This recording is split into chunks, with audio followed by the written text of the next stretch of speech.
विद्यार्थी मित्रों, આપણે ધોરણ 12 ચેપ્ટર 3 વિદ્યુત રસાયણના લેક્ચર નંબર 10માં છેલ્લે આપણા પેમ્ફલેટના પ્રશ્ન નંબર 36 બરાબર, એના પછી એક એસક્યુ હતો 85 નંબરનો, પછી એક દાખલો હતો 13 નંબરનો અને એક 86 નંબરનો એસક્યુ, આટલે સુધી ભણી ગયા હતા. હવે પ્રશ્ન નંબર 37ની વાત કરીશું.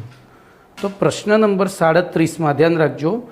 એ પહેલાં હું 86મો એસક્યુ રિવિઝન કરાવીશ. 86મા એસક્યુમાં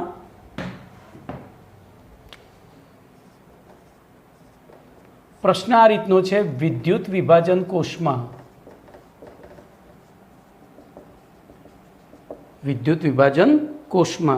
વિદ્યુત ધ્રુવો ઉપર પ્રાપ્ત થતી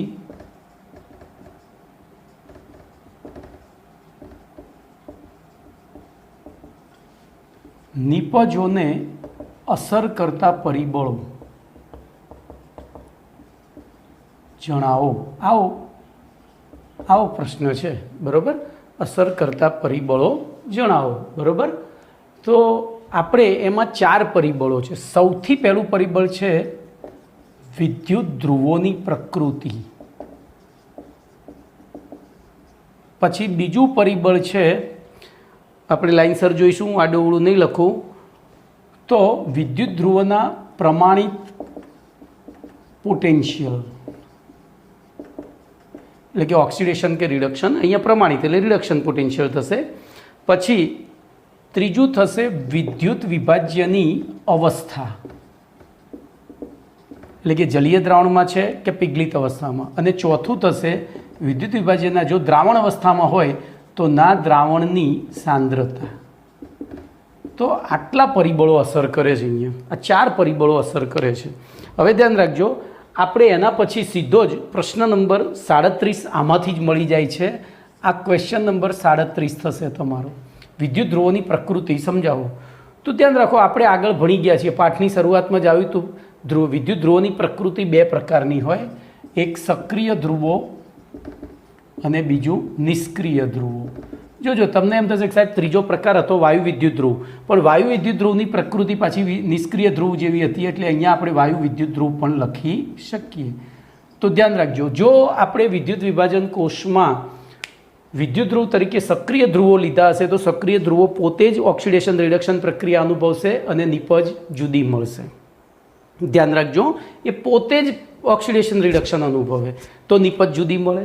અને જો નિષ્ક્રિય ધ્રુવો વાપર્યા હશે તો નિષ્ક્રિય ધ્રુવો આપણે ભણી ગયા છે કે પોતે પ્રક્રિયામાં ભાગ લેતા નથી. તો કોણની પ્રક્રિયા થાય છે? તો એના સંપર્કમાં રહેલા આયનોનું ઓક્સિડેશન કે રિડક્શન થાય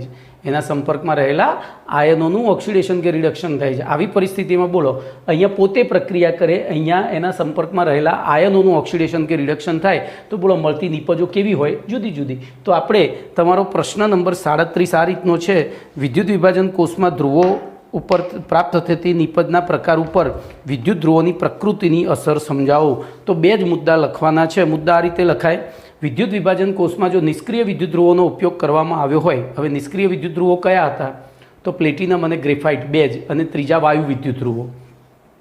તો એવી પરિસ્થિતિમાં નિષ્ક્રિય વિદ્યુત ધ્રુવો પોતે ઓક્સિડેશન કે રિડક્શન પ્રક્રિયામાં ભાગ લેતા નથી, પરંતુ માત્ર તેમના સંપર્કમાં રહેલા આયનોનું ઓક્સિડેશન કે રિડક્શન થાય છે. પહેલું નિષ્ક્રિયનું સમજાવવાનું. હવે સક્રિયનું બીજા મુદ્દામાં. તેનાથી ઉલટું, જો વિદ્યુત વિભાજન કોષ પ્રક્રિયામાં આપણે સક્રિય ધ્રુવો લીધા હોય તો સક્રિય ધ્રુવો પોતે જ ઓક્સિડેશન કે રિડક્શન પ્રક્રિયા અનુભવે છે. સક્રિય ધ્રુવો પોતે જ ઓક્સિડેશન કે રિડક્શન પ્રક્રિયા અનુભવે છે, એટલે કે પોતે જ ઓક્સિડેશન રિડક્શન પ્રક્રિયામાં ભાગ લે છે. આથી બોલો, ધ્રુવો બદલાય એમ નિપજ બદલાતી જાય છે. બસ આટલું સમજાવવાનું છે. હવે આ જ પ્રશ્ન આપણે ઉદાહરણ આપીને સમજાવવાનું. જો પ્રશ્ન 2 છે, પહેલી અસર સમજાવો અસર જણાવો. આપણે આ જે જવાબ પ્રશ્ન નંબર 37 છે ને, એમાં વિદ્યુત વિભાજન કોષમાં વિદ્યુત ધ્રુવો ઉપર પ્રાપ્ત થતી નિપજો ઉપર વિદ્યુત ધ્રુવોની પ્રકૃતિની અસર જણાવો. તો જણાવવામાં 2 મુદ્દા: નિષ્ક્રિય હોય ત્યારે શું થાય? તો એ પોતે પ્રક્રિયામાં ભાગ ના લે એટલે એના આયનોનું ઓક્સિડેશન અને રિડક્શન થઈ અનુવર્તી નિપજ મળે, અને સક્રિય હોય તો પોતે જ ઓક્સિડેશન રિડક્શન પ્રક્રિયામાં ભાગ લઈ અને અનુવર્તી નિપજ આપે છે. આમ બંને પરિસ્થિતિમાં ટૂંકમાં ધ્રુવ બદલાય, ધ્રુવની પ્રકૃતિ બદલાય એટલે નિપજ બદલાય છે. બસ આટલું જ જણાવવાનું છે. હવે એ જ પ્રશ્ન નંબર 38માં સમજાવવાનું છે. તો ક્વેશ્ચન નંબર 38 આપણે ઉદાહરણ આપીને સમજાવવાનું છે, એટલે થોડું ઉદાહરણ સાથે ચર્ચા કરીશું. તો ધ્યાન અહીંયા રાખજો. ક્વેશ્ચન નંબર 38 તો હું શોર્ટમાં પ્રશ્ન લખીશ. વિવિ કોષમાં પ્રાપ્ત થતી નિપજ ઉપર વિદ્યુત ધ્રુવોની પ્રકૃતિની અસર ઉદા આપી સમજાવો. જોજો, પેલું ખાલી જણાવી દેવાનું હતું, ભાઈ આમ હોય તો આમ થાય, આમ હોય તો આમ થાય. હવે એવું કેમ થાય છે એ સમજાવવાનું છે. એવું કેમ થાય છે એ સમજાવવાનું છે. તો એના માટે આપણે બે ઉદાહરણ લઈશું. ધ્યાન રાખજો. એક કોપર સલ્ફેટનું જલીય દ્રાવણ, બંનેમાં જલીય દ્રાવણ તરીકે કોપર સલ્ફેટ જ લઈશું, પણ કોપર સલ્ફેટનું પહેલાં સક્રિય ધ્રુવો વડે રિડક્શન કરીશું, એટલે કે વિદ્યુત વિભાજન કરીશું, અને પછી પ્લેટિનમના નિષ્ક્રિય ધ્રુવો વડે વિદ્યુત વિભાજન કરીશું. તો જોઈએ અહીંયા. હવે જોજો, આ આખો પ્રશ્ન બુદ્ધિનો પ્રશ્ન છે, બરાબર. આકૃતિ સમજી લેશો તો આખો પ્રશ્ન તમને એમનેમ જ આવડી જશે. બોલો, અહીંયા CuSO4નું જલીય દ્રાવણ, અહીંયા પણ હું થોડો મોટો દોરી દઉં. અહીંયા પણ CuSO4નું જલીય દ્રાવણ, બરાબર. ચલો અહીંયા ધ્યાન રાખજો. પહેલા પ્રયોગમાં આપણે Cuની જ પટ્ટી લઈશું, અહીંયા Cuની જ પટ્ટી લઈશું, બરાબર.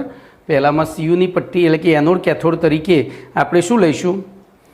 તો કોપરના જ એનોડ સક્રિય ધ્રુવ તરીકે લઈએ, અને કોપરનો એનોડ અને કેથોડ પણ એ જ લઈશું, બરાબર. બંને સક્રિય ધ્રુવો લીધા. જો હું અહીંયા ચોપડીમાં 2 જ આપે છે, હું 3 લઈશ.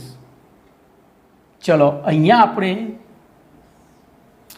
તો પ્લેટિનમનો ધ્રુવ લીધો, આ કોપરનો લીધો. જોજો, આ એનોડ છે, આ કેથોડ છે, આ એનોડ છે, આ કેથોડ છે. હવે એનોડ એટલે બેટરીના ધન ધ્રુવ સાથે જોડેલો હોય, યાદ છે ને, અને કેથોડ એટલે બેટરીના ઋણ ધ્રુવ સાથે જોડેલો હોય. ડીસી પ્રવાહ આપીએ છીએ આપણે. હવે ધ્યાનથી સમજો અહીંયા શું પ્રક્રિયા થશે ને કેવી રીતે થશે, આ આકૃતિ ઉપરથી જ સમજવાનું. બોલો, દ્રાવણમાં કયા આયનો છે? તો હવે ધ્યાન રાખો, એનોડ એટલે અહીંયા ધન ધ્રુવ, કેથોડ એટલે ઋણ ધ્રુવ. તો આપણે આનું આયનીકરણ કરીએ એટલે એવી રીતે કરવાનું કે ધનની સામે ઋણ આયનો આવે, ઋણની સામે ધન આવે. તો બોલો, અહીંયા આ ઋણની સામે હું Cu+2 અને SO4-2 લખીશ. હવે જો જલીય દ્રાવણ છે એટલે H+OH-. બોલો, સેમ પરિસ્થિતિ અહીંયા પણ થશે. Cu+2 SO4-2 H+OH-. બોલો, ચલો હવે તો ધ્યાનથી આપણે પહેલાં આની ચર્ચા કરીએ છીએ કે જેમાં આપણે કોપરનો જ એનોડ કેથોડ વાપર્યો છે. બોલો, શું કર્યું છે? કોપરનો જ એનોડ કેથોડ વાપર્યો છે. તો શું થશે? આ તો તમે 10માં ભણીને આવ્યા છે. તો એ પહેલાં અહીંયા એનોડ ઉપર કેટલા પ્રક્રિયકો ભાગ લઈ શકવા માટે સક્ષમ છે? બોલો, એનોડ ઉપર કઈ પ્રક્રિયા થાય? ઓક્સિડેશન. ધ્યાનથી, એનોડ ઉપર ઓક્સિડેશન. ઓક્સિડેશન એટલે ઇલેક્ટ્રોન ગુમાવવાની પ્રક્રિયા, ઇલેક્ટ્રોન ગુમાવવાની પ્રક્રિયા. બોલો, હવે તો અહીંયા એનોડ તો પોતે કોપર, તો પહેલું જોજો, કોપર ધાતુ છે. પછી SO4-2 ઋણ આયન છે, અને OH- ઋણ આયન છે. આમ એનોડના આજુબાજુમાં 3 વસ્તુ છે, અને એ 3 બોલો, ધાતુની વૃત્તિ એ કેવી? ઇલેક્ટ્રોન ગુમાવવાની. આની પણ એ કોઈના લૂંટીને લાવેલો છે, તો એ પણ ગુમાવી શકે, એની પાસે વધારાના જ છે, તો એની પણ ગુમાવવાની, અને આની પણ ગુમાવવાની. ટૂંકમાં અહીંયા 3 વસ્તુ છે, ત્રણેયની ઇલેક્ટ્રોન ગુમાવવાની વૃત્તિ છે. તો આ 3માંથી ગુમાવશે કોણ? જો અહીંયાથી જ આર્ટિકલ શરૂ થઈ જાય, બરાબર. ગુમાવશે કોણ? તો જેની ઇલેક્ટ્રોન ગુમાવવાની વૃત્તિ સૌથી વધારે હોય તે. હવે આપણને ખબર કઈ ના પડે કે કોની, આ 3માંથી કોની ઇલેક્ટ્રોન ગુમાવવાની વૃત્તિ સૌથી વધારે છે? તો એના માટે આપણને ટ્રીક આવડવી જોઈએ. લે પક્ષા મેલ હેડ બબાલ જીવણ કાગડો આવશે કે કોઈની ટીન લાવશે હાય કોપરની કે ચાંદીની બકા ફૂલ. એ પ્રમાણે આ બધા છે જ નહીં એ ટ્રીકમાં. એનો મતલબ બકા ફૂલની નીચે છે ઋણ આયનો, ઋણ આયનો બધા બકા ફૂલથી શરૂ થાય અને એની નીચે જ, એનો મતલબ કે આની ઇલેક્ટ્રોન ગુમાવવાની વૃત્તિ વધારે છે. તો એવી પરિસ્થિતિમાં બોલો અહીંયા શું થશે? હું પહેલાં સમજાવી દઉં. આટલું સમજી ગયા ને તમે? અહીંયા 3 જણા કમ્પિટિશન કરી રહ્યા છે ઇલેક્ટ્રોન ગુમાવવા માટે, પણ એમાંથી એ 3માંથી કોણ કમ્પિટિશન જીતશે? તો જેની ઇલેક્ટ્રોન ગુમાવવાની વૃત્તિ વધારે છે તે. વધારે કોની છે તો આપણને શેના આધારે ખબર પડે? તો જે તે વિદ્યુત ધ્રુવના ઓક્સિડેશન પોટેન્શિયલ. ઓક્સિડેશન પોટેન્શિયલ એટલે ઇલેક્ટ્રોન ગુમાવવાની વૃત્તિનું માપ. બોલો એના આધારે ખબર પડે. તો આપણને ખબર છે લે પક્ષા મેં એલહેન્ડ બબાલ જીવન કાગડો આવશે કે કોઈની ટીન લાવશે, હા એ કોપરની કે ચાંદીની બકા ફૂલ. આગળના 3જા કે 4થા લેક્ચરની અંદર આ ટ્રીક આવી ગઈ હતી. એ ટ્રીકને વ્યવસ્થિત રીતે તૈયાર કરવાની. તો એ પ્રમાણે બોલો આની વૃત્તિ. ચલો તો અહીંયા એનોડ ઉપર શું પ્રક્રિયા થશે આપણે લખીએ. તો અહીંયા જોજો, એનોડ ઉપર Cu gives Cu+2 electron minus, એટલે કે અહીંયા Cu+2 આયનો આમ આવ્યા અને 2 ઇલેક્ટ્રોન માઇનસ આ બાજુ ગયા. બોલો દ્રાવણમાં કોની સાંદ્રતા વધી? Cu+2ની, એટલે કે ટૂંકમાં ધન વીજભાર વધ્યો. ધન વીજભાર વધે તો દ્રાવણમાં ધ્રુવીયતા પેદા થઈ કહેવાય. બરોબર? જોજો આ દ્રાવણ ધન વીજભારિત થયું. આ પ્રક્રિયા થઈ એટલે દ્રાવણ ધન વીજભારિત થયું. ઇલેક્ટ્રોન ઋણ વીજભાર ધરાવતા હતા એ ઇલેક્ટ્રોન વહન પામીને પાછા અહીંયા આવે. તો શું થાય? બોલો આ ધન વીજભાર અહીંથી આમ ખેંચે, આ ધન વીજભાર અહીંથી આને જવા દે નહીં. એનો મતલબ કે ધન વીજભાર વપરાઈ જવો જોઈએ. હવે ધન વીજભાર વપરાવા માટે ત્રીજો એક ધન વીજભાર છે, H+ પણ છે. તો બોલો કેથોડ ઉપર હવે કોની પ્રક્રિયા થશે? તો કેથોડ ઉપર 2 કમ્પિટિટર છે, Cu+2 અને H+. તો ત્યાં આપણે શું જોવાનું? રિડક્શન પોટેન્શિયલ જોવાનું. શું જોવાનું? તો લે પક્ષા મેં એલહેન્ડ બબાલ જીવન કાગડો આવશે કે કોઈની ટીન લાવશે, હા એ કોપરની કે ચાંદીની બકા ફૂલ. એ પ્રમાણે હાઇડ્રોજન કરતાં કોપરનો રિડક્શન પોટેન્શિયલ વધારે છે. જોજો પેલામાં ઓક્સિડેશન પોટેન્શિયલ વધારે હતો કારણ કે શ્રેણીમાં એ જે EMF શ્રેણી છે એમાં આ બધાની ઉપર કોપર છે, જ્યારે અહીંયા હાઇડ્રોજનની નીચે છે એ શ્રેણી આપણી શેની છે? ઓક્સિડેશન પોટેન્શિયલની. ઉપરથી નીચે તરફ જેમ ઓક્સિડેશન પોટેન્શિયલના મૂલ્યો ઘટતા જાય અને રિડક્શન પોટેન્શિયલના મૂલ્યો વધતા જાય. બોલો ક્લિયર? તો એવી પરિસ્થિતિમાં અહીંયા એનો ઓક્સિડેશન પોટેન્શિયલ વધારે હતો, તો અહીંયા આ 3ની સંપર્કમાં જઈએ તો લે પકશા મે એલહેન્ડ બબાલ જીવન કાગડો આવશે કે કોઈની ટીન લાવશે, હાએ. હવે જોજો આ એસિડિક સોલ્યુશન છે એટલે હાઇડ્રોજન એસિડ થયું. હાઇડ્રોજન એસિડ કોપરની કે ચાંદીની, તો આનો ઓક્સિડેશન પોટેન્શિયલ વધારે થયું, તો આનો રિડક્શન પોટેન્શિયલ. હવે આપણને ખબર છે કેથોડ ઉપર કઈ પ્રક્રિયા થાય? તો રિડક્શન. તો બોલો હવે આ બેમાંથી Cu+2 gives, અહીંથી 2 ઇલેક્ટ્રોન આવ્યા, gives Cu કમ્પ્લીટ. તો આ થઈ. જ્યારે 2 સક્રિય ધ્રુવો વાપર્યા તો એનોડ ઉપર કોપરનું ઓક્સિડેશન થઈ Cu+2 આયનો બન્યા. કેથોડ ઉપર Cu+2 આયનોનું રિડક્શન થઈ Cu બન્યો. એના કારણે એનોડ ધીરે ધીરે ખવાતો ગયો, કેથોડ ધીરે ધીરે જાડો થતો ગયો. અને આ પ્રક્રિયાનો ઉપયોગ આપણે શેના માટે કરી શક્યા?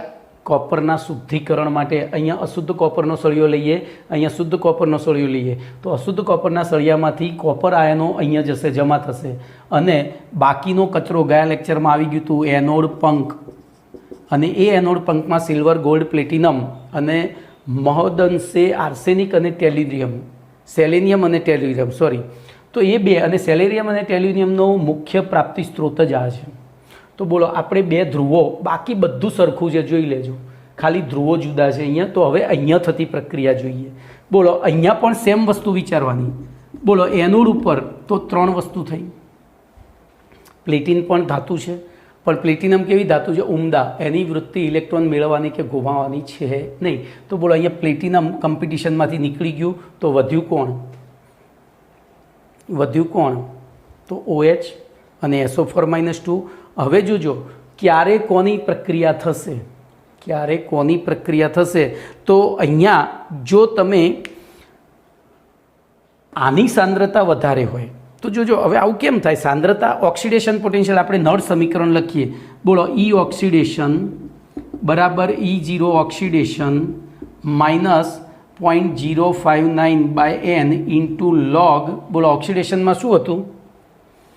તો અહીંયા આપણે એટલે કે આયનોની સાંદ્રતા ભાગ્યા, સમજો, તો Ca/Cc હતું, Ca/1 હતું. આના માટે આપણે લખીએ તો બોલો ઉપર Cu+2 ના તો જતો રહ્યો, જોજો અહીંયા બહુ જ મસ્ત વસ્તુ છે, આ શીખવા જેવી જ. તો હું આના માટે લખું તો અહીંયા Cu+2 થઈ જાય, સમજ્યા? અને નીચે 1, કારણ કે આ બાજુ ઘન છે. પણ મારે લખવું છે આ બેના માટે. બોલો, એ બેના માટે લખું ત્યારે શું થઈ જાય? હવે ઋણાયન છે, મેં તમને શીખવાડ્યું હતું. ઋણાયનમાં શું થઈ જાય? ઊંધું થાય. યાદ આવે છે ને? ઋણાયનમાં શું થાય? ઊંધું થાય. ઋણાયન ભાગ લેતો એટલે પ્રક્રિયા એનો રિડક્શન. તો અહીંયા 1/OH- અથવા 1/SO4-2 થશે. હવે જોજો, જેમ સાંદ્રતા વધે, આ બેમાંથી જેની સાંદ્રતા વધારે હોય તો સાંદ્રતા વધે તો આ પદ કેવું થાય? ઘટે. એ ઘટે તો આખો ગુણાકાર ઘટે, અને આખો ઘટે તો E0માંથી બાદ થતી સંખ્યા ઘટી, એટલે કે ઓક્સિડેશન વધ્યો. ફરીથી સાંદ્રતા વધે એમ ઓક્સિડેશન વધે. તો આપણે અહીંયાથી જોવાનું, જેની સાંદ્રતા વધારે હોય એનું ઓક્સિડેશન થાય. જેની સાંદ્રતા વધારે હોય એનું ઓક્સિડેશન થાય. હવે ધ્યાન રાખજો, આપણે પાણીની અંદર કોપર સલ્ફેટ નાખીએ તો કોપર સલ્ફેટ એક ક્ષાર છે, અને ક્ષાર બીજી કોઈ પ્રક્રિયા ન કરે, ખાલી ઓગળી અને પાણીનું આયનીકરણ કરે. તો જોજો, મેં ધારો કે 1 મોલ કોપર સલ્ફેટ નાખ્યો તો આ SO4 ની સાંદ્રતા કેટલી થશે? 1 મોલ SO4-2. હવે એ 1 મોલ પાણીનું કરશે તો 1 મોલ OH- અને ઓલરેડી પાણીમાં 1 મોલ 10⁻⁷ મોલ OH- હતા. તો કોની સાંદ્રતા વધી ગઈ? કોની સાંદ્રતા વધી ગઈ? તો OHની. તો ત્યાં OHનું રિડક્શન થશે. ભાઈ, આ પ્રક્રિયા ધ્યાનથી સમજો. આજે હું 1-2 પ્રશ્ન જ ચલાવીશ, કારણ કે મોસ્ટ IMP છે. તો બોલો, અહીંયા એનોડ ઉપર શું થશે? ધ્યાનથી સમજો, આ ગોખવી પડશે નહીંતર. તો OH-. હવે જોજો, OH-માં હું પાછું 2 ભાગ પાડું, O-2 અને H+. બોલો, આમાંથી કોનું ઓક્સિડેશન શક્ય છે? તો ઓક્સિડેશન એટલે શું? તો ઓક્સિડેશન એટલે ઇલેક્ટ્રોન ગુમાવવાની પ્રક્રિયા. બોલો, ઇલેક્ટ્રોન ગુમાવી કોણ શકે? તો જેની પાસે હોય એ તો આ ગુમાવી શકશે. આ તો બાવો છે, જુઓ, H+ પાસે એક જ ઇલેક્ટ્રોન, એને ગુમાવીને બેઠો છે. તો આનું ઓક્સિડેશન થશે તો gives half O2 plus H+. એમના એમ પડ્યો રહેશે અને 2 ઇલેક્ટ્રોન મુક્ત થશે. આ વાસ્તવિક પ્રક્રિયા. પણ આ પ્રક્રિયા આપણે લખી શકતા નથી. બોલો કેમ? આ પ્રક્રિયા આપણે કેમ ના લખી શકીએ? તો એનું કારણ છે, પાણીમાં O-2 આયનો કે H+ આયનો મુક્ત હોતા નથી. ઇવન H+ અને OH- પણ મુક્ત નથી. એની સાંદ્રતા 10⁻⁷ છે. એટલે આની જગ્યાએ આપણે શું કરીશું? અહીંયા બીજો એક H+ ઉમેરીશું. બોલો, આખું શું થઈ ગયું? તો H2O. શું થઈ ગયું? H2O. ચલો, આ એમના એમ રહ્યું. અહીંયા 2 H એમના એમ પડ્યા રહ્યા, 2H+ પ્લસ 2 ઇલેક્ટ્રોન માઇનસ. તો તમારે જ્યારે પણ પાણીમાંના OH- આયનની ઓક્સિડેશન પ્રક્રિયા લખવી હોય ત્યારે આ રીતે લખવી પડે. ખાસ યાદ રાખજો. તો હું હવે પેલી ભૂસી નાખી અને લખું છું અહીંયા. બોલો, શું લખીશ? તો H2O gives half O2 plus 2H+ plus 2 electron minus. બોલો, અહીંયા આની પ્રક્રિયા થઈ. કેમ થઈ આની? તો SO4-2 કરતાં એની સાંદ્રતા કેવી હતી? વધારે. ચલો, હવે જઈએ કેથોડ ઉપર. બોલો, આ OH- આયનો અહીંયા ઇલેક્ટ્રોન આપી દીધા, એટલે એની સાથે સાથે O2 ગયો અને દ્રાવણમાં શું આવ્યું? 2H+ આવ્યા. જોજો, O2 અહીંયા પરપોટા થશે, દ્રાવણમાં શું આવ્યું? અને ઇલેક્ટ્રોન અહીંયા જતા રહેશે, 2 ઇલેક્ટ્રોન માઇનસ. અહીંયા O2 પરપોટા સ્વરૂપે બહાર નીકળશે, આમ ડુબુક ડુબ ડુબ ડુબ ડુબ ડુબ, અને 2 ઇલેક્ટ્રોન આમ ગયા, H+ અહીંયા આવ્યા. તો દ્રાવણમાં હવે શું થશે? બોલો, સામે કોપરનો ધ્રુવ છે તો H+ અને Cu+2. આપણે અહીંયા આ ધ્રુવને જોવાનું નથી. જોજો, રિડક્શનમાં એટલે કેથોડ ઉપર ધ્રુવ ક્યારે કોમ્પિટિશન ના કરે, એ ઓક્સિડેશન જ ઉપર કરે. કેમ? એનોડ ઉપર જ કરે, કારણ કે ધ્રુવની વૃત્તિ ઇલેક્ટ્રોન ગુમાવવાની છે, અને ઇલેક્ટ્રોન ગુમાવવું એટલે ઓક્સિડેશન પ્રક્રિયા, અને ઓક્સિડેશન પ્રક્રિયા હંમેશા એનોડ ઉપર. તો આ બેની કોમ્પિટિશન થઈ. બોલો, આ બેમાં હવે શું જોવાનું? તો રિડક્શન પોટેન્શિયલ જ જોવાનું છે. શું જોવાનું છે? તો આ બેમાં કોનો રિડક્શન પોટેન્શિયલ વધારે છે? બોલો, તો કોનો વધારે છે? કોપરનો જ. પ્રમાણિત રિડક્શન પોટેન્શિયલ તો કોપરનો જ વધારે. હા, એ કોપરની કે ચાંદીની બકા ફૂલ એ ઓક્સિડેશન પોટેન્શિયલની શ્રેણી છે, અને એમાં ઉપરથી નીચે તરફ જેમ ઓક્સિડેશન ઘટે અને રિડક્શન વધે છે. તો બોલો Cu. હવે અહીંયા સાહેબ સાંદ્રતા નહીં જોવાની, તો સાંદ્રતા જોવાનું શું ફરક પડે છે? બોલો, શું ફરક પડશે? કશું ફરક નહીં પડે, કારણ કે આ જે 2H+ પેદા થયો છે એ શું કરશે?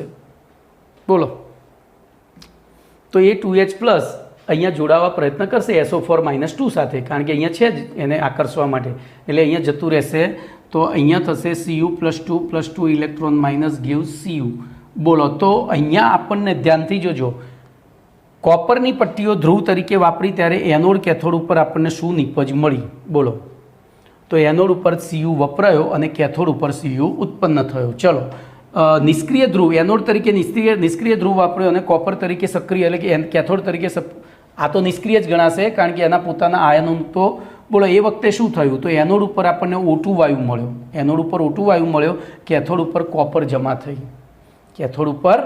તો હવે આમાંથી MCQ મળે છે. બોલો શું MCQ મળે? વિચારો તો. આ તો હવે જો આ બે સમજાવ્યું એટલે ટૂંકમાં હવે આપણે છેલ્લે લખવાનું કે આમ એક જ સમાન વિદ્યુત વિભાજનનું દ્રાવણ લઈ જુદા જુદા વિદ્યુત ધ્રુવો વાપરી અને વિદ્યુત વિભાજન કરવામાં આવે તો ઉપરોક્ત બે ઉદાહરણોના આધારે કહી શકાય કે ધ્રુવો ઉપર મળતી નિપજ જુદી જુદી હોય છે. પ્રશ્ન અહીંયા પૂરો થઈ ગયો. પણ હવે જી નીટની વાત કરીએ તો જી નીટમાં બોલો આમાંથી શું MCQ મળે ને આમાંથી શું MCQ મળે? તો ધ્યાનથી જોજો. બોલો ધીરે ધીરે આ દ્રાવણ છે એમાં શું થતું જશે? જેમ જેમ વિદ્યુત વિભાજન થાય એમ Cu+2 અહીંયા આવતા જાય, એનું અહીંયા રિડક્શન થતું જાય. બોલો SO4 કે H+ની સાંદ્રતામાં કોઈ ફરક પડે ખરો? ના, કોઈ ફરક પડતો નથી. તો બોલો આખી પ્રક્રિયા દરમિયાન આ દ્રાવણનો રંગ કેવો રહેશે? અચળ. આ દ્રાવણનો રંગ કેવો રહેશે? અચળ. કારણ કે અહીંથી Cu+2 આ Cu+2 અહીંયા ગયા. બીજો કોઈ ફરક બોલો pHમાં ફેરફાર થશે તો કે નહીં થાય? કોઈ જ ફેરફાર નહીં થાય. ખાલી એક ફેરફાર થશે. બોલો શું ફેરફાર થશે? તો આ પટ્ટી ખવાતી જશે ને આ જાડી થતી જશે. બાકી આની pHમાંય કોઈ નહીં, રંગમાંય નહીં, કોઈ જ ફેરફાર ના થાય. સામે અહીંયા વિચારો. ચલો આ MCQ પૂછાઈ ગયેલા છે. સામે અહીંયા પૂછો, વિચારો. બોલો અહીંથી OH- પાણીમાંનો OH- માંથી O2 આમ ગયો, H+ અહીંયા આવ્યો. બોલો દ્રાવણમાં H+ જમા થયા, Cu+2 અહીંયા જતો રહ્યો, Cu+2 અહીંયા જતો રહ્યો. તો દ્રાવણમાં શું પડી રહ્યું? ખબર પડી? H+ અને SO4-2. તો ધીમે ધીમે જેમ આપણે આ પ્રક્રિયા કરતા જઈશું એમ આ દ્રાવણની pH શું થશે? ઘટતી જશે. કારણ કે અંદર સલ્ફ્યુરિક એસિડ પેદા થાય છે, pH ઘટતી જશે. ખબર પડી? અંદર સલ્ફ્યુરિક એસિડ પેદા થાય છે. આ MCQ પૂછાયો છે કે ભાઈ કોપર સલ્ફેટના જલીય દ્રાવણનું પ્લેટિનમનો એનોડ અને કોપરનો કેથોડ વાપરી વિદ્યુત વિભાજન કરવામાં આવે તો વિદ્યુત વિભાજનના અંતે દ્રાવણની pH કેટલી થશે? તો જો કે pH ઓલરેડી કોપર સલ્ફેટ પોતે કેવો ક્ષાર છે? એસિડિક છે. એટલે ઓલરેડી pH 7 કરતાં ઓછી જશે આ દ્રાવણની, પણ એમાં pH પાછી શું થશે? ઘટતી જશે. આ દ્રાવણની pH 7 કરતાં ઓછી જશે કારણ કે એસિડિક ક્ષાર છે. 11મું ધોરણ 7મો પાઠ. બોલો કયા ક્ષાર એસિડિક હોય? આપણને ખબર કઈ ના પડે કે આ ક્ષાર એસિડિક છે, બેઝિક છે કે તટસ્થ છે? કેવી રીતે ખબર પડે? તો જેમાં ધનાયન ઋણાયન બંને પ્રબળ હોય તટસ્થ ક્ષાર કહ્યું હતું ને. પછી ધનાયન પ્રબળ હોય ને ઋણાયન નિર્બળ હોય તો એ એસિડિક બેઝિક ક્ષાર, અને ધનાયન નિર્બળ હોય અને ઋણાયન પ્રબળ હોય તો એ એસિડિક ક્ષાર. હવે કયા આયનો કયા ધનાયનો પ્રબળ છે? તો લીના કે લી કાર્ડ નાખવાનું. ટ્રીકમાં હું બોલીશ પણ એમાં લી નહીં ગણવાનું. લીના કે રૂબી સાથે ફરવા જા, બે માગે કે સ્ટ્રોબેરી આલ, આ બધા કેવા? પ્રબળ ધનાયનો. લીના કે રૂબી સાથે, લીના કે એટલે lithium, sodium, potassium, magnesium, calcium, બરાબર.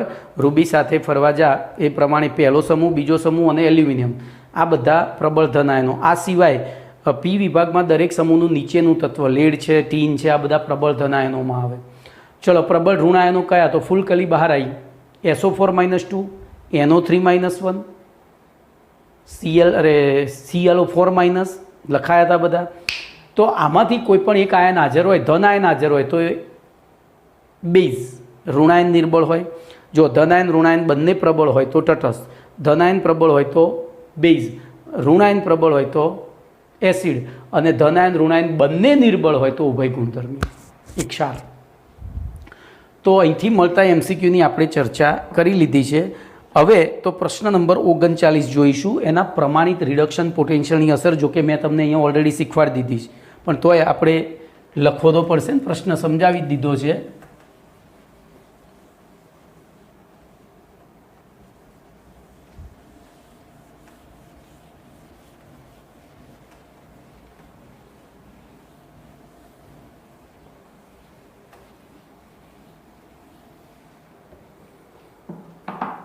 તો અહીંયા પ્રશ્ન નંબર 39 છે. વિદ્યુત વિભાજન કોષમાં પ્રાપ્ત થતી નિપજ ઉપર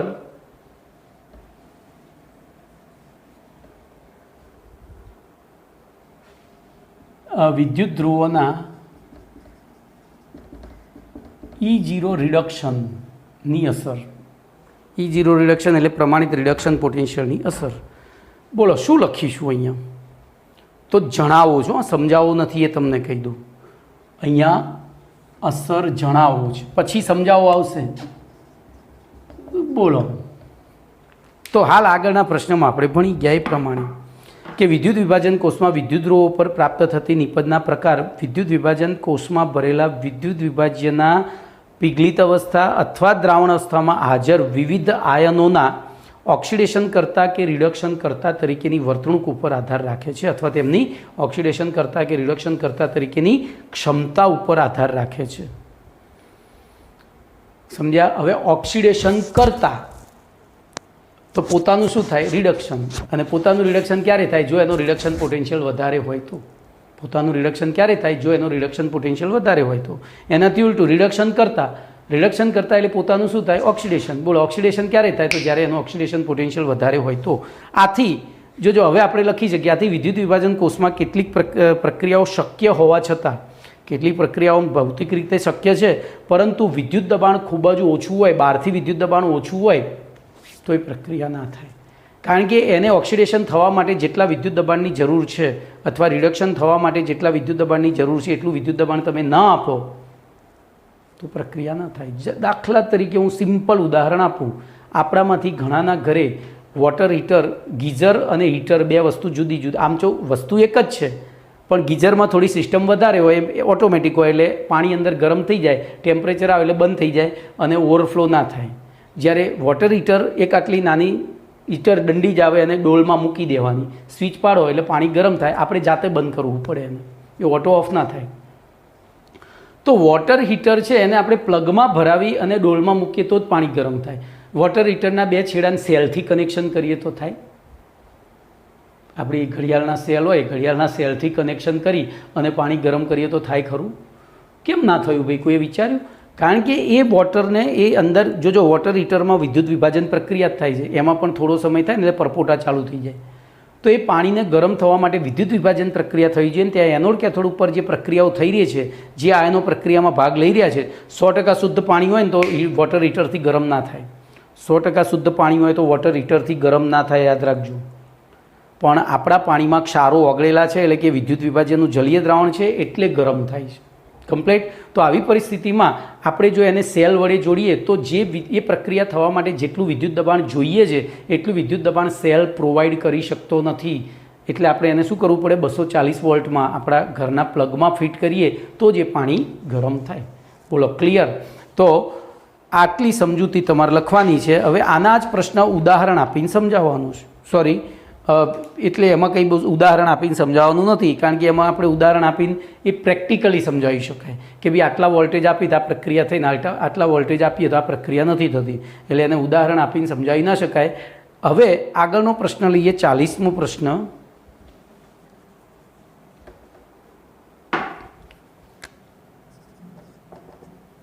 ચાલીસમો પ્રશ્ન છે વિદ્યુત વિભાજ્યની અવસ્થા.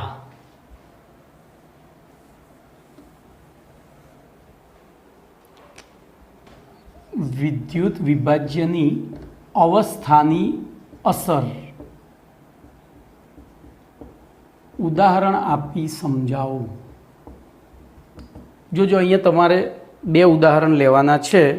એક અવસ્થા કીધી છે. અવસ્થામાં બોલો શું આવે? તો અવસ્થામાં તો જો અવસ્થાની સમજૂતી આપવા માટે આપણે NaClની બે વિદ્યુત વિભાજન કોષ રચીશું. એકમાં પીગલિત NaCl લઈશું અને એકમાં NaClનું જલીય દ્રાવણ લઈશું. બરાબર? ધ્યાનથી જોજો, આકૃતિ ઉપર આખી થિયરીઓ છે.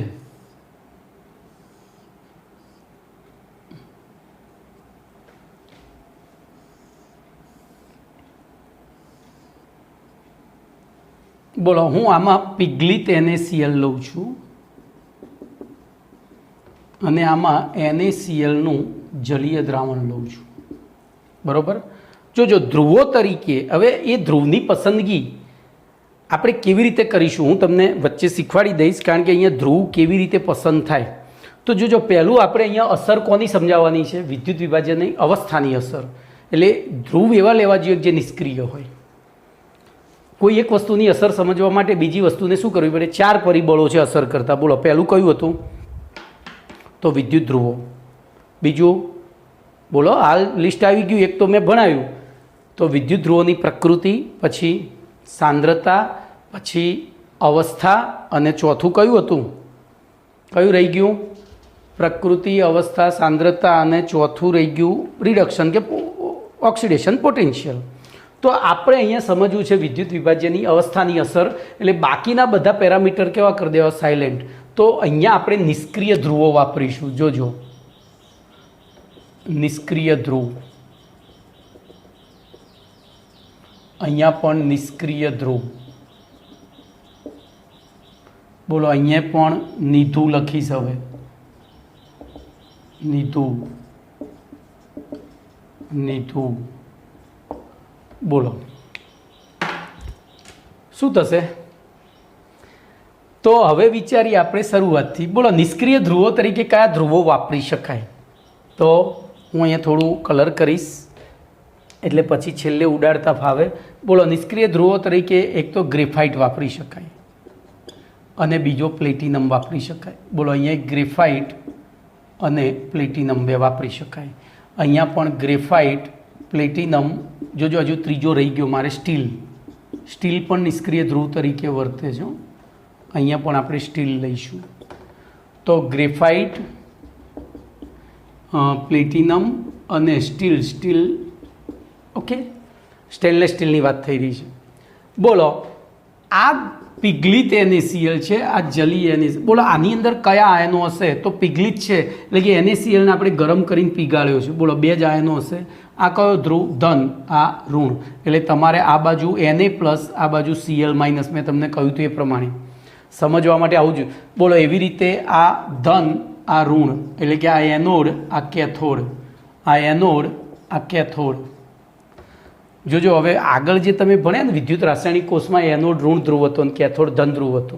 અહીંયા ઊંધું થઈ જાય. તો વિદ્યુત વિભાજન અને વિદ્યુત રાસાયણિક કોષમાં, તો વિદ્યુત રાસાયણિક કોષમાં એરું કાંધે, વિદ્યુત રાસાયણિક કોષમાં, અને બાકીના આખા કેમિસ્ટ્રીમાં એરું કાંધે. એનાયન એટલે ઋણાયન ગણવાનું. એનાયન એટલે ઋણ. ખાલી વિદ્યુત વિભાજન કોષમાં જ ઊંધું થાય. એરું કાંધે, એરું કાંધે ઊંધું થાય. ચોકડી મારવાની. એરું કાંધે, ચોકડી મારવાની. પેલામાં એરું કાંધે હતું, આમ એરું કાંધે. ચલો, તો અહીંયા બોલો, અહીંયા કયા આયનો પેદા થશે? તો Na+, Cl-, H+, OH-. ખબર પડી? તો હવે અહીંયા જોજો, અહીંયા એક જ આયન છે. બોલો, અહીંયા ફરજિયાત વિદ્યુત વિભાજનમાં કોને ભાગ લેવો પડશે? આપણે નિષ્ક્રિય ધ્રુવો લીધા છે, કારણ કે અસર સમજવી છે અવસ્થાની. તો અહીંયા ફરજિયાત કોની અસર, કોણ ભાગ લેશે? Cl-. એવી રીતે અહીંયા ફરજિયાત કોણ ભાગ લેશે? Na+, કારણ કે બીજું કોઈ છે જ નહીં કોમ્પિટિશન માટે. તો બોલો, અહીંયા એનોડ ઉપર કઈ પ્રક્રિયા થશે? તો એનોડ ઉપર Cl- gives half Cl2 plus electron minus. Cathode ઉપર કઈ પ્રક્રિયા થશે?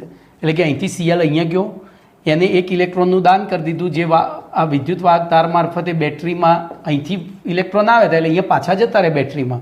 એટલે આપણે પ્રક્રિયા આમ જ સમજીશું. તો અહીંયા કયો વાયુ પેદા થશે? Cl2 વાયુ પેદા થશે.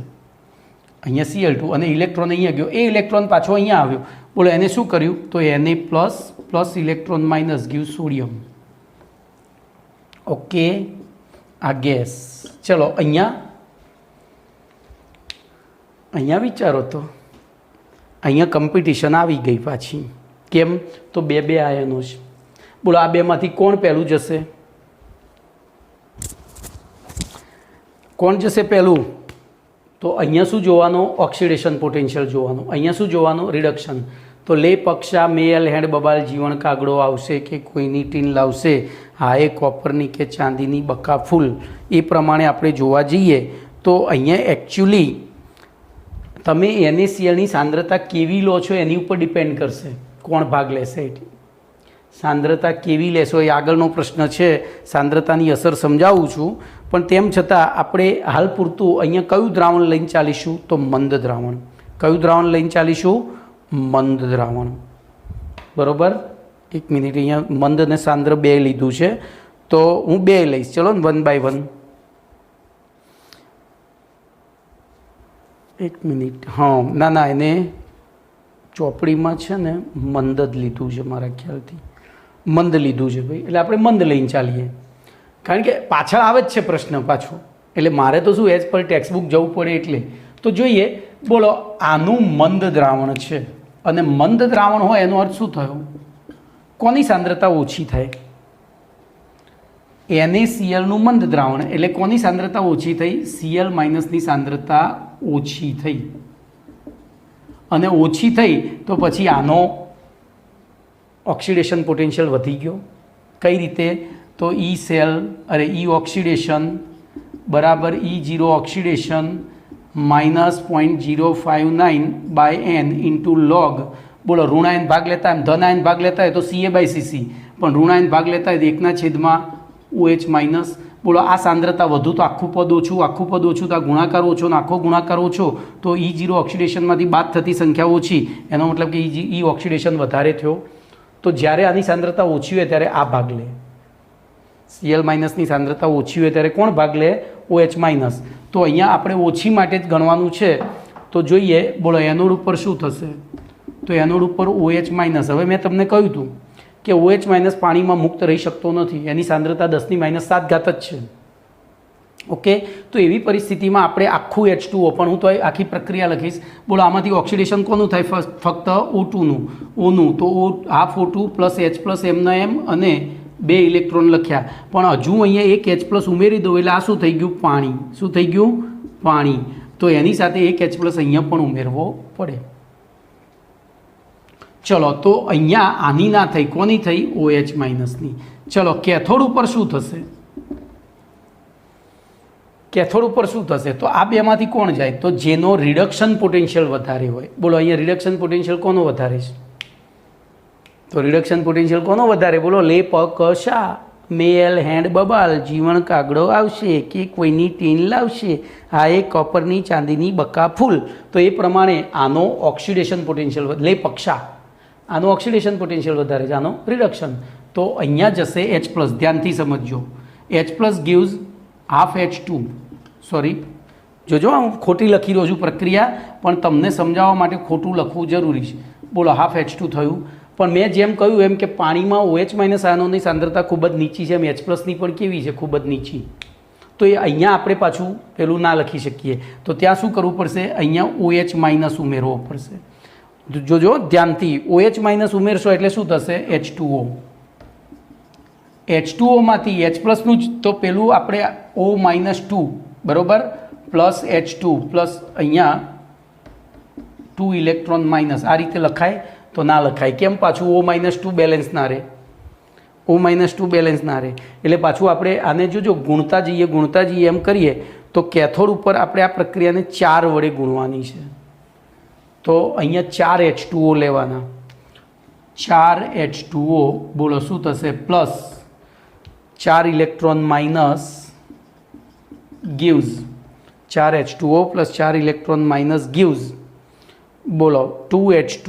આમાંથી 4માંથી 2 H2નું એટલે 4 છે 8 છે ને, એમાંથી 4 H2 4 H પ્લસમાંથી H2 બને અને 4 OH માઇનસ પડ્યા રહે. હવે જો આ 4 ઇલેક્ટ્રોન મેળવવા આને 2 વડે ગુણવું પડે તો આ આખું થઈ ગયું, આ 4 H પ્લસ થયા અને અહીંયા 4 ઇલેક્ટ્રોન થયા, અને આ બે ભેગા થઈને પાછું પાણી બનાવી દે, 2 અણુ પાણી. એટલે કે વાસ્તવિક પ્રક્રિયા કેટલા અણુની થાય? 2 જ અણુની. આ બેનો સરવાળો કરો તો 2 અણુની જ પ્રક્રિયા થાય, કારણ કે આમાંથી 2 અણુ 4 અણુ પાણી તો ઉડી જાય. તો 2H2O gives O2 plus 2H2. આવી પ્રક્રિયા થાય. પડી? તો બોલો આપણે વસ્તુ એના જ લીધી, અરે સોરી, બાકીનું બધું ધ્રુવો સરખા લીધા, ખાલી અવસ્થા બદલી તો એ નિપજ બદલાઈ ગઈ.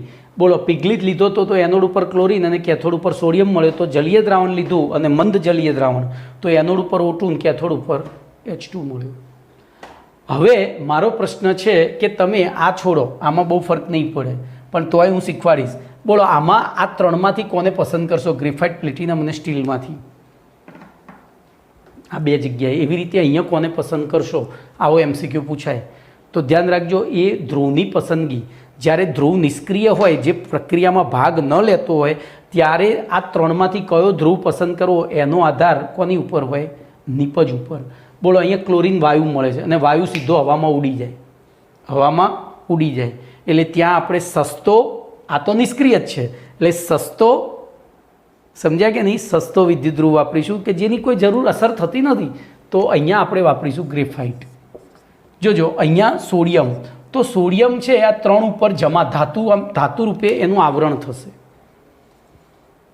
ધાતુ રૂપે આવરણ થાય. હવે ગ્રેફાઇટ એટલે પેન્સિલની અણી. બોલો, પેન્સિલની અણી ઉપર સોડિયમ ધાતુ જમા થાય તો એ સોડિયમને આપણે લેવા માટે આમ એને પેન્સિલની અણીને ખુદેરવી પડશે ને, અને ખુદેરીશું તો એમાં શું થશે?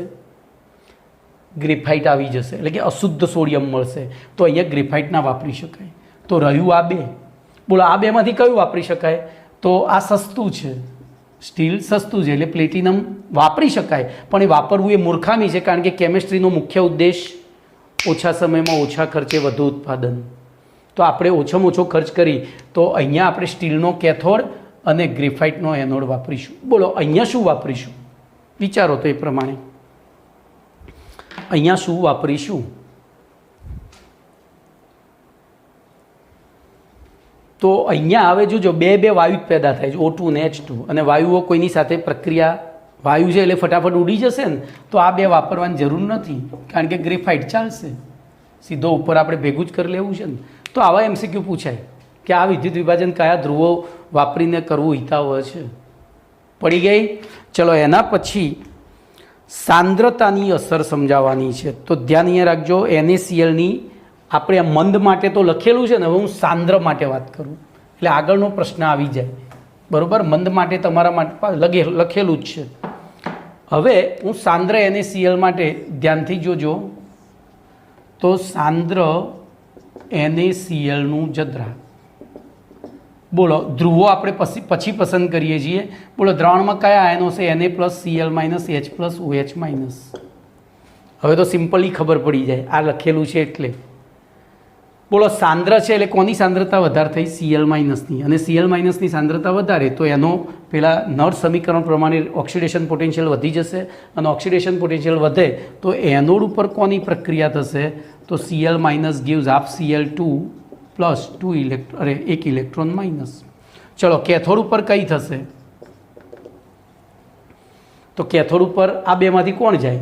તો એ તો સીધી જ વસ્તુ છે ને, કોણ જશે? ખબર પડી, કારણ કે એનું રિડક્શન પોટેન્શિયલ વધારે છે. તો એમાં આપણે આખી આ પ્રક્રિયા લખવી પડે, એમાં આ પ્રક્રિયા લખવી પડે. તો આને કેટલા વડે ગુણીશું? 4 વડે. 4 વડે ગુણો એટલે 2Cl2 અને 4 ઇલેક્ટ્રોન માઇનસ થઈ ગયા, કમ્પ્લીટ. અને પછી નીચે આ રહી પ્રક્રિયા 4H2O plus 4 electron minus gives 2H2 plus 4OH-. બોલો, આખી સેલ રિએક્શન તમારે અહીંયા સરવાળો કરવાનો. 4 ઉડી ગયા, સામે લખી નાખવાનું. બરાબર? ચલો, ધ્યાન અહીંયા રાખજો. હવે તો અહીંયા આપણે મંદ દ્રાવણ લઈએ તોય જુદી નીપજ. જોજો, મંદ દ્રાવણ લીધું તો અહીંયા O2 અને H2 મળ્યો હતો, સાંદ્ર દ્રાવણ લીધું તો Cl2 અને H2 મળ્યો. એનો મતલબ દ્રાવણની સાંદ્રતા બદલાય એમ પણ નીપજ બદલાય છે. તો તમારો પ્રશ્ન નંબર 41મો પતી ગયો, ભેગો આવી ગયો. આમાં મેં એકમાં જ, એટલે બધું ચોપડીમાં સળંગ છે, મેં ખાલી પ્રશ્નો અલગ બનાવ્યા છે. એટલે તમને 40મો પ્રશ્ન વાંચશો એમાં અડધો પડતો 41મો આવી જશે. અડધો પડતો તો 41મો આવી ગયો, ખાલી અડધો જ આપણે સમજવાનો રહ્યો.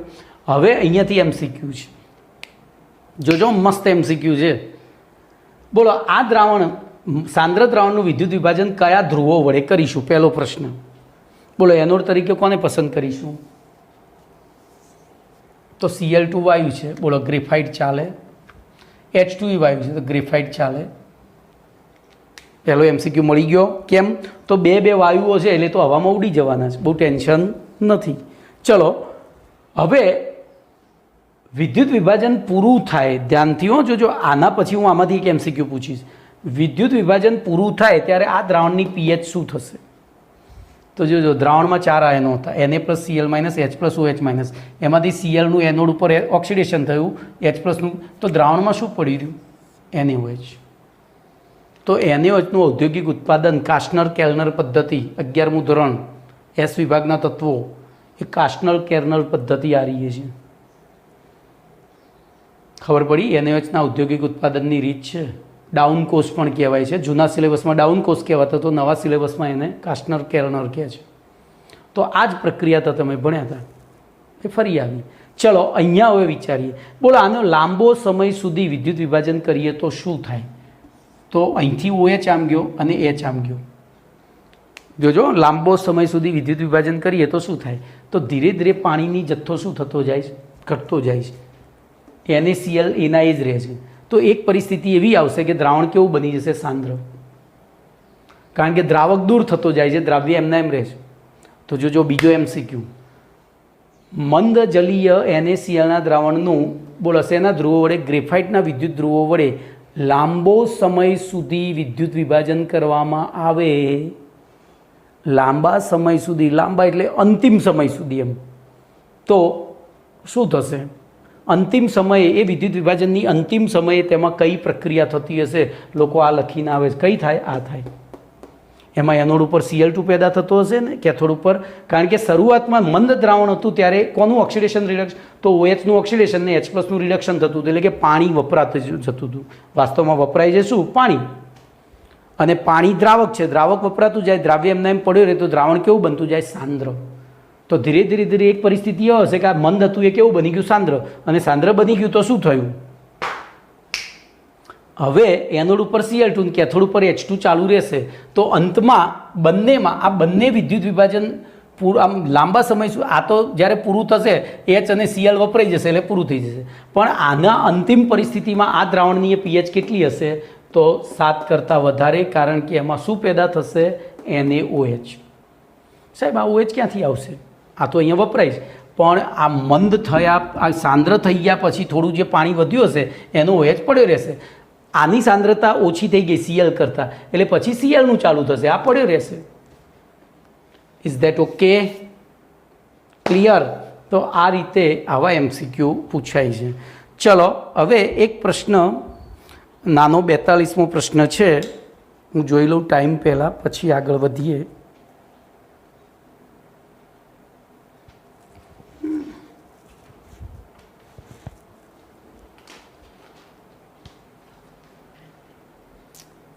નહીં પૂરો થાય, 47 મિનિટ તો થઈ ગઈ છે, એટલે બીજું આવતીકાલે. બરાબર?